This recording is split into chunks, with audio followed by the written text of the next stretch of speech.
சிம்பிளான high protein chicken pasta எப்படி பண்ணுறதுன்னு பார்க்கலாம். பிரேக்ஃபாஸ்ட்டாக இருக்கட்டும், லஞ்ச், டின்னருக்கு எல்லாத்துக்குமே பர்ஃபெக்டாக இருக்கும். ஆயில் ஊற்றிட்டு சிக்கன் போட்டுக்கலாம். இதை நல்லா ரோஸ்ட் பண்ணிக்கலாம் உப்பு போட்டு.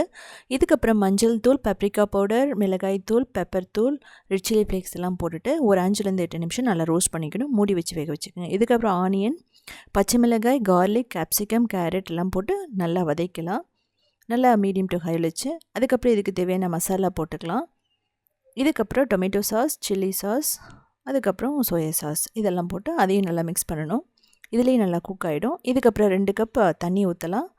உப்பு போட்டுக்கலாம். அதே மாதிரி paprika powder, red chilli powder, pepper பவுடர்லாம் போட்டுட்டு நூடுல்ஸ் மசாலா போட்டுக்கலாம். டாப் ராமன் போட்டிருக்கேன். 2 பேக்கெட் டாப் ராமன் போட்டுட்டு நல்லா மிக்ஸ் பண்ணதுக்கப்புறம் ஒரு 3 நிமிஷம் மூடி வச்சு வேக வச்சிங்க அப்படின்னா பர்ஃபெக்டான சிக்கன் நூடுல்ஸ் நமக்கு ரெடி. எக்கோடு எடுத்துக்கலாம். இதனோட டீட்டெயில் வீடியோ உத்தமி கிச்சனில் இருக்கும்.